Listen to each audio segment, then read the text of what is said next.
출애굽기 34장입니다. 6절과 7절을 좀 읽어보겠습니다. 6절과 7절입니다. 여호와께서 그의 앞으로 지나시며 선포하시되 여호와라 여호와라 자비롭고 은혜롭고 노하기를 더디하고 인자와 진실이 많은 하나님이라. 인자를 천대까지 베풀며 악과 과실과 죄를 용서하리라. 그러나 벌을 면제하지 아니하고 아버지의 악행을 자손 3, 4대까지 보응하리라. 아멘. 예, 할렐루야. 자, 구약의 역사는 하나님께서 우리에게 주신 약속입니다. 그리고 신약의 역사는 하나님께서 우리에게 주신 약속이 그대로 지켜지고 응답된 이야기입니다. 자, 구약을 통해서 우리는 세 가지를 좀 살핀다고 말씀을 드렸습니다. 하나님의 특별한 역사, 달리 말하면 하나님께서 이스라엘 백성들에게 당신이 누구신지, 하나님의 어떤 분이신지, 그리고 이스라엘 백성들을 위해서 행하신 일이 뭔지, 그리고 이스라엘 백성들을 어떻게 다루셨는지, 그리고 이스라엘 백성은 어떻게 하나님 앞에 반응했는지, 하나님과 이스라엘 백성들 사이의 관계, 달리 말하면 하나님께서 이스라엘 백성들을 통해서 행하신 특별한 역사를 우리가 구약 성경을 통해서 배웁니다. 그리고 또 한 가지, 그 하나님은 어떤 하나님이냐? 하나님은 거룩하신 하나님이세요. 자, 거룩하신 하나님. 자, 거룩하다는 말을 우리가 한두 단어로 우리가 설명할 수 없지만, 그러나 우리는 이 이스라엘 백성들을 다루시는 가운데 하나님이 참 거룩하시다는 것을 우리가 보게 될 겁니다. 자, 여러분, 하나님과 우리 사이의 관계에서 가장 중요한 것은 하나님께서 우리와 약속을 맺으시고 언약을 맺으셨다는 거예요. 여러분, 약속을 맺었다는 건 뭐냐? 서로 관계가 이루어졌다는 거예요. 서로 관계가 형성이 됐다는 겁니다. 그런데 중요한 건 뭡니까? 그 관계를 깨게 돼요. 이스라엘 백성들이 우리 인간이 하나님과의 관계를 깨어버립니다. 하나님과의 관계를 깨어버리는 것을 성경은 우리에게 죄라고 설명합니다. 자, 그래서 여러분 생각해 보세요. 아이들이 갑자기 서로 형제들끼리 싸우고 형제들끼리 서로 헐뜯고 그러면 부모의 입장에서 부화가 납니다. 화가 납니다. 왜 화가 내냐면 내 자녀들이 싸운다는 그런 측면보다 더 깊이 들어가면 부모의 명예가 아주 실추되는 거예요. 사실 부모가 자녀를 낳고 자녀들이 서로 의젓고 사이좋게 살기를 바라지, 서로 싸우고 다투고 대립하며 갈등하며 서로 욕하며 그렇게 살기를 원하는 부모가 어디 있겠습니까? 자녀들이 싸운다고 해서 부모에게 해된 건 아무것도 없지만, 그러나 부모의 마음은 쓰라려요. 왜? 내 자녀이기 때문에. 내 자녀들이 서로 싸우는 것이 부모의 자존심상, 부모의 명예에 심각한 손상을 입히기 때문이죠. 그러니까 여러분, 자녀들이 싸우면요, 그 동네 앞에 부모가 얼굴을 들고 다니지 못한다고 그러지 않습니까? 그건 뭐냐면 이 명예가 실추가 된 거죠. 하나님이 거룩하신 분이고 하나님은 우리와 언약을 맺으셨는데 우리가 그 언약을 깨면 하나님의 명예가 실추가 되는 거예요. 그걸 하나님이 못 견뎌 하세요. 그러한 인간의 죄에 대해서 하나님이 분노하세요.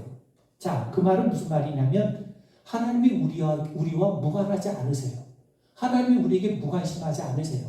여러분, 남이다 생각하면요, 걔네들이 지지고 볶고 싸우든 무슨 상관이 있겠습니까? 나와 관계를 맺고 있는 사람이기 때문에 그것 때문에 화가 나기도 하고 분노가 치밀어 오르기도 하는 거죠. 그런 것처럼 하나님이 죄에 대해서, 우리 인간이 언약을 깬 데에 대해서 하나님이 대단히 고통스러워하세요. 그걸 성경은 뭐라고 표현하냐면 하나님이 거룩하시기 때문이라고 우리에게 말씀하는 겁니다. 그런 측면에서 거룩함이라고 하는 말은 한두 단어로 우리가 설명할 수 없는 거지만, 왜 하나님께서 이스라엘 백성들이 죄를 짓는 부분에 대해서 그렇게 하나님이 분노하시고 하나님이 그렇게 애통해 하신가? 우리는 그거를 하나님의 거룩하심의 맥락에서 우리가 살펴볼 겁니다.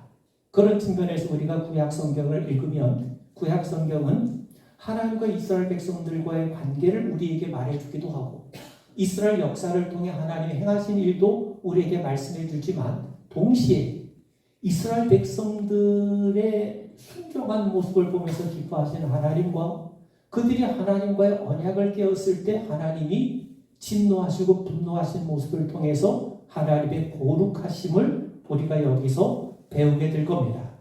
자, 여러분, 하나님의 거룩하심이라고 하는 거는요, 참 이게 굉장히 성경의 독특한 부분인데, 여러분 성막을 보면 하나님 이스라엘 백성들에게 임재하시겠다고 하면서 성막을 지으라고 하시죠.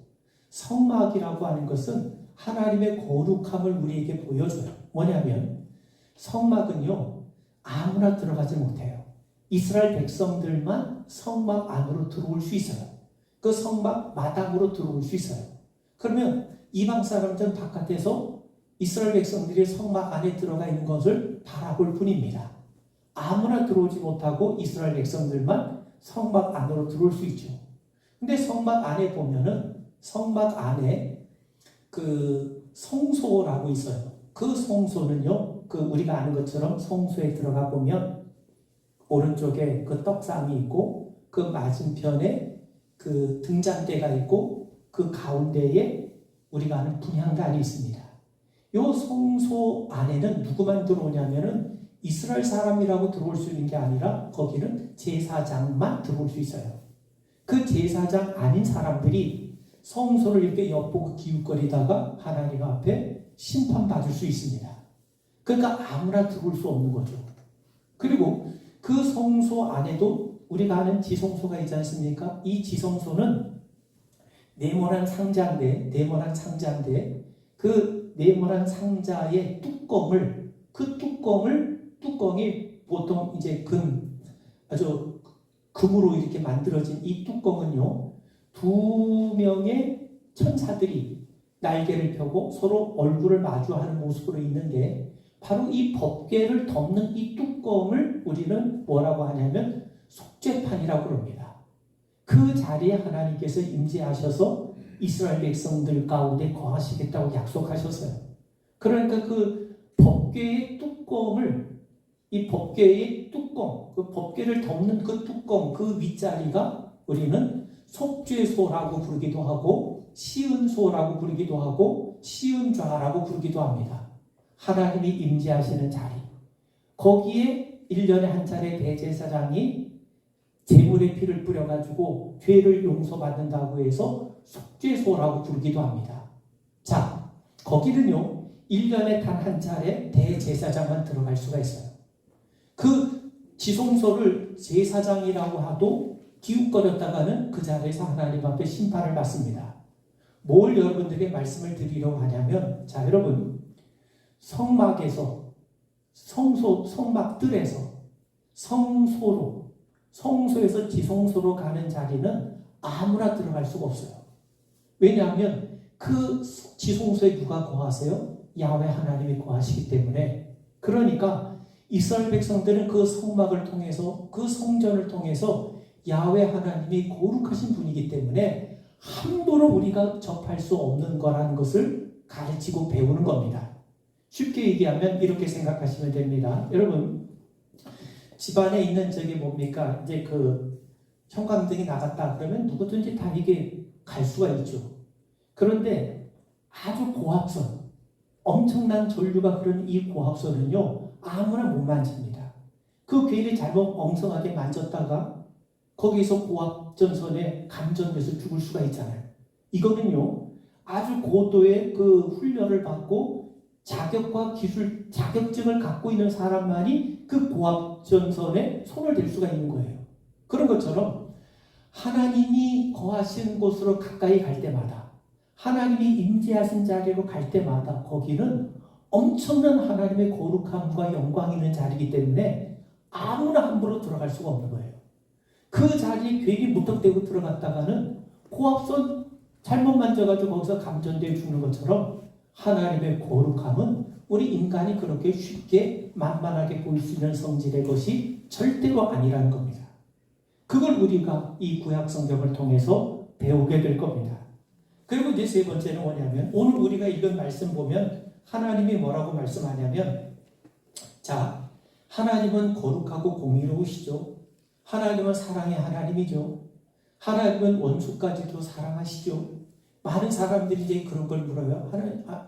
목사님, 아니 하나님 이스라엘 백성들이 가나안 땅에 들어갈 때 가나안 사람들 다 쳐 죽이라고 했는데 어떻게 그 하나님이 사랑의 하나님이고 공의로운 하나님으로 말할 수 있습니까?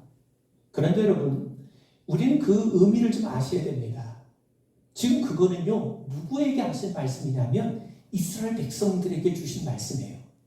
자, 어떤 걸로 이해를 하시면 되냐면, 자, 여러분, 다른 어떤 놈이 와가지고, 어떤 사람이 와가지고, 우리 집 아이를 마구 때리고 있어요. 우리 집 아이를 이유 없이 때리고 있어요. 그럼 여러분 어떻게 하시겠습니까? 함부로 폭력을 행하면 이거 폭력 쓰지 말라고 했으니 하나님 앞에 범죄하는 거야. 그리고 가만히 팔짱 끼고 있겠습니까? 그러다가는요, 아버지와 아들의 의가 상해버릴 겁니다. 그럴 때는요, 어떻게 해야 됩니까? 아버지는 자기 아들을 위해서 그 못된 사람을 혼내주고 내쫓는 게 아버지의 권위가 드러나는 거 아닙니까? 그럴 때 아이는 아버지를 보면서, 야, 아버지가 정말 나를 사랑하는구나. 정말 나를 도와주는구나. 그거를 알지. 아버지가 이제 발짱 끼고 어떻게 하면 맞나 이렇게 지켜보면 그 아버지가 더 미워질 것 아닙니까?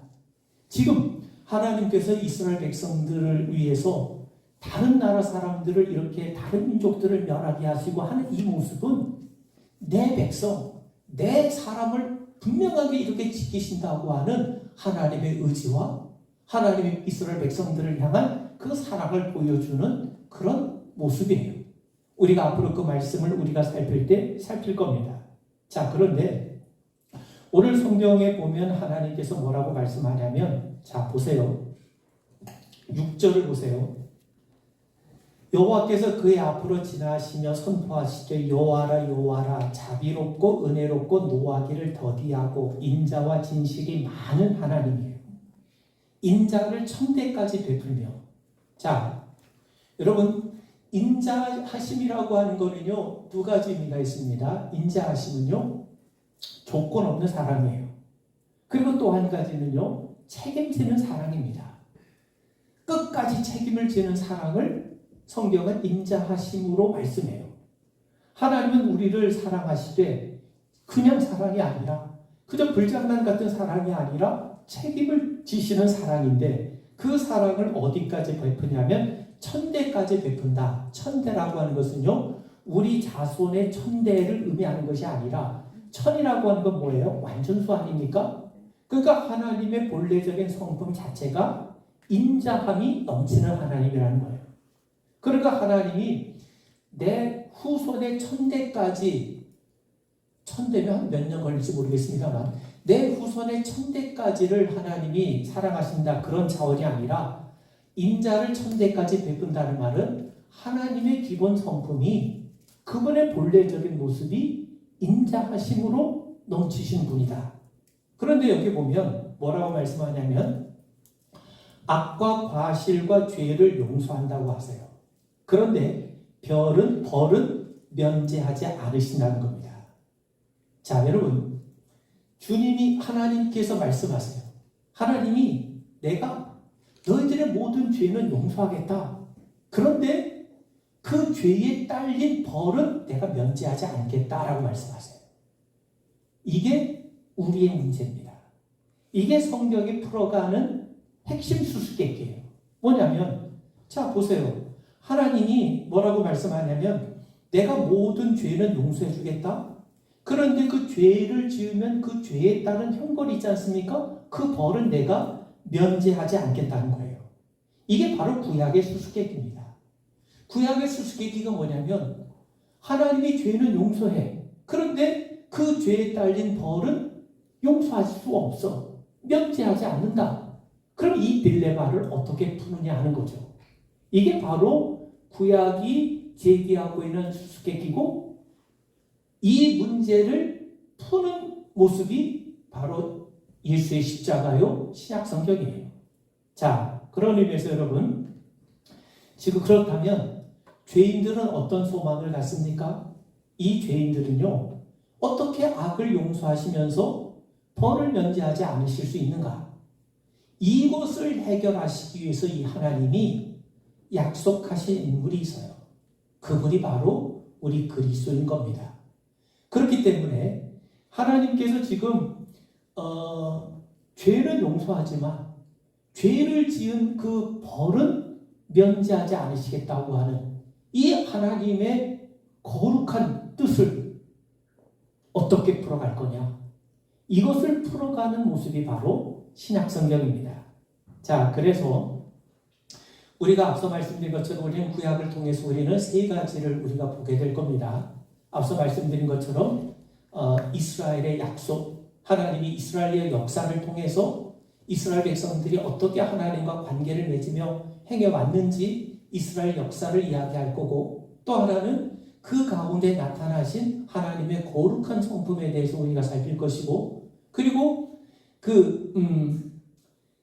인간이 죄를 지은 거에 대한 벌은 면제하지 않는다는데, 그럼 이 딜레마를 어떻게 회복할 거냐? 어떻게 하나님께서 이 문제를 풀어갈 거에 대한 약속을 우리가 구약 성경을 통해서 배울 겁니다. 그리고 신약 성경은 앞서 말씀드린 것처럼 이제 하나님이 우리에게 주신 약속을 하나님이 어떻게 지키시는지, 그리고 아까 말씀드린 것처럼 벌은 죄는 용서하지만 벌은 면제하지 않겠다고 하는 이 하나님의 수수께끼와 같은 딜레마가 어떻게 그리스도를 통해서 해결이 되는가, 그거를 우리가 살피게 될 겁니다. 자, 여러분, 신약은요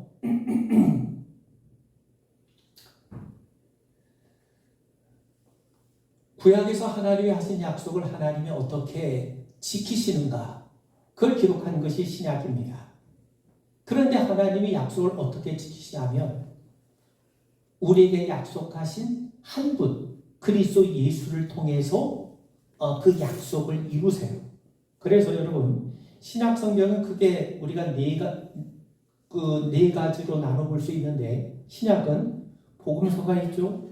그 복음서는 바로 예수가 하나님이 약속하신 그분이다, 그걸 가르치는 책이 복음서예요. 그리고 사도행전은요, 그 예수가 이 땅에 오셔서 교회를 세우신 이야기를 우리에게 들려줍니다. 그리고 우리가 아는 바울의 여러 서신을 통해서 교회로 세움받은 하나님의 사람들, 성도들, 하나님의 백성들이 어떻게 살아가야 할 것인가 하는 것을 우리에게 가르쳐줘요.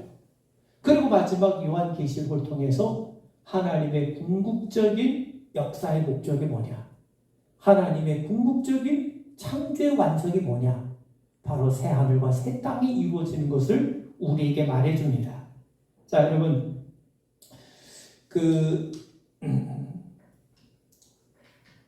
예전에는 요즘은 이제 많이 이제 그러진 않지만, 예전에는 사랑하는 사람이 멀리 떠나서 편지를 보내주면 그 편지를 갖고 되게 즐거워하고 되게 기뻐하고 읽어보고 또 읽어보고 아주 편지가 닳아질 때까지 읽어보고 간직하고 그래요. 그리고 그 옛날에 흑백 사진 한 장을 이렇게 지갑에 넣고 다니면서 매일같이 그 사진을 보고 그 사람을 떠올립니다. 근데 요즘은요 그렇지 않죠. 요즘은 편지 안 쓰고 그냥 전화하고도 얼마든지 통화할 수 있고, 그리고 얼마든지 서로 영상 통화하면서 얼굴도 볼 수 있고, 그러니까 요즘은 그런 감정 같은 것들이 별로 희박한데, 옛날엔 그러지 않았습니까? 편지 오기를 기다리고, 편지 오면 그걸 참 정말 소중하게 간직하고, 그리고 다 낡아빠진 사진 한 장 가슴에 품고 다니면서 기억하고. 자, 왜 사진과 편지를 귀하게 여깁니까? 그 사진과 편지가 내가 사랑하는 사람에 대해서 말해주고 있기 때문에 그래요. 그 사랑하는 사람이 없다면 그 편지, 그 사진 아무런 쓸모도 없는 거죠. 마찬가지입니다. 우리가 성경을 좋아하고 우리가 성경을 사랑하는 이유가 있는데, 그 성경을 사랑하는 이유는 성경이 바로 그리스도 예수에 대해서 우리에게 말해주고 있기 때문에 그렇습니다. 그래서 우리가 성경을 사랑한다, 우리가 성경을 좋아한다, 이유가 뭐냐? 예수님 때문에 좋은 거예요. 왜? 성경이 뭘 가르쳐요? 물론 성경은 여러 가지 이야기를 많이 가르쳐 줍니다. 이 성경은 창조에 관한 이야기도 가르쳐 주고 역사가 진행되는 과정도 이야기해 주고 인간의 죄에 대한 이야기도 가르쳐 주고 여러 가지 또 삶의 여러 많은 지침이 될 만한 교훈과 가르침도 말해 주지만 그럼에도 불구하고 성경이 우리에게 사랑받을 수 있는 이유는 뭐냐? 정말 우리가 사랑하시는 분, 그 예수님에 대한 이야기를 우리에게 들려주기 때문에 이 성경을 귀하게 여기는 거예요. 성경을 살아간 이유는 다른 데 있지 않습니다. 성경책 자체가 목적이 아니에요. 성경책 자체가 목적이라면 이야말로 이건 우리를 우상 숭배하는 거죠. 이 성경이 뭘 가르쳐요? 사랑하시는 예수님을 우리에게 가르쳐주고 있기 때문에 이 성경을 통해서 우리는 예수님을 더 깊이 알 수 있기 때문에 우리는 예수님에 대한 사랑 때문에 이 성경도 사랑하게 되는 거죠. 자, 그런 측면에서 구약은 이스라엘 역사를 말해줍니다. 또한 하나님의 거룩함을 드러내줍니다. 그리고 죄로 인해서 죽을 수밖에 없는 벌이 면제되지 않는 우리를 위한 하나님의 회복에 대한 소망을 들려줘요. 그리고 그것이 바로 신약성경, 구체적으로 그리스도 예수를 통해서 이루어진 것을 우리가 보게 될 겁니다.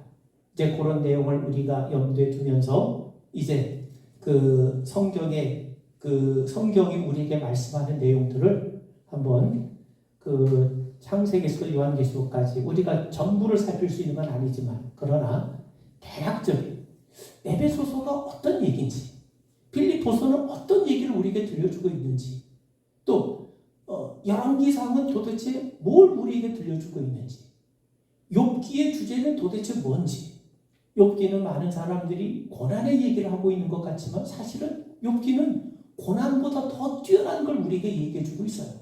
그런 것들을 우리가 조금씩 이 성경을 배우면서 읽으면서 같이 나누고 그러면서 우리가 조금 더 신앙의 깊이를 더 든든하게 다져가는 그런 여러분 되기를 바랍니다. 우리 기도하겠습니다. 성경이 그리스도 예수를 우리에게 가르쳐 주시고 들려주신 것을 믿습니다. 우리가 주님을 사랑하기에 더 주님을 알고 싶은 마음으로 늘 성경을 가까이 하고 그 성경을 통해 우리 주님과 더 깊은 교제 맺어가는 우리 주의 자녀들 되게 하여 주시옵소서. 예수님의 이름 받들어 간절히 기도하옵나이다. 아멘.